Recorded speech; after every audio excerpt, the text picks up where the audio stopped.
Deep within the heart of the jungle, where the trees twisted like skeletal fingers and the underbrush whispered eerie tales, there lived an old lady named Kalavati. Her hut, a crumbling relic of a bygone era, seemed to blend seamlessly into the surroundings, as if nature itself had claimed it. The roof was a tangle of vines, and the door creaked in the gentle breeze like a mournful sigh. Locals avoided the area, whispering warnings of Kalavati's unsettling presence. They'd catch glimpses of her, a wispy figure in a tattered white sari, flitting between the trees like a ghostly apparition. Some claimed to have seen her gathering strange herbs and chanting incantations under the light of the full moon. Others spoke of her ability to communicate with the spirits of the land and how she could summon the ancient ones with a mere whisper.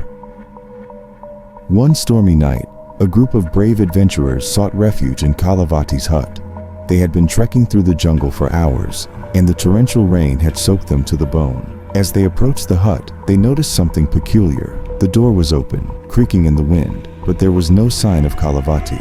As they settled in, trying to warm themselves by the flickering fire, they began to feel an eerie presence. It started with small things, a faint whispering in their ears, the creaking of the wooden floorboards beneath their feet, and the unsettling feeling that they were being watched. Suddenly, Kalavati appeared in the doorway, her eyes glowing with an otherworldly light. She beckoned them to come closer, her bony finger extended like a spectral summons. The group exchanged nervous glances, but their curiosity got the better of them. They approached Kalavati, who began to tell a tale of her past, her voice weaving a haunting spell. "I was once a young woman," she started, her voice barely above a whisper. "I lived in this very hut with my beloved husband, Kanak. We were deeply in love, and our happiness was palpable. But fate had other plans. Kanak fell ill, and despite my best efforts, he passed away in my arms." As Kalavati spoke, the wind outside seemed to pick up, and the fire crackled and spat, casting eerie shadows on the walls. The group listened, entranced, as Kalavati's story unfolded. "I was consumed by grief," she continued. "I spent years searching for a way to bring Kanak back, delving deep into the dark arts and making pacts with malevolent spirits. But the more I learned, the more I realized the terrible cost of my actions. I had unleashed a horror beyond my wildest imagination." The group exchanged nervous glances, sensing the darkness that lurked beneath Kalavati's words.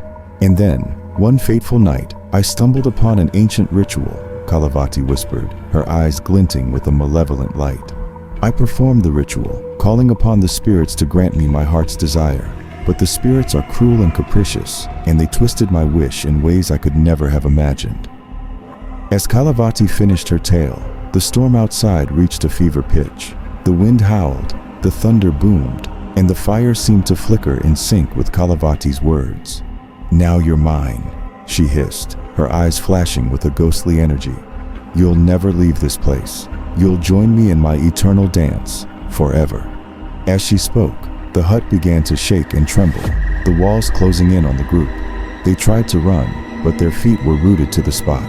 Kalavati's laughter echoed through the jungle, a chilling cackle that sent shivers down their spines. And then, the darkness consumed them.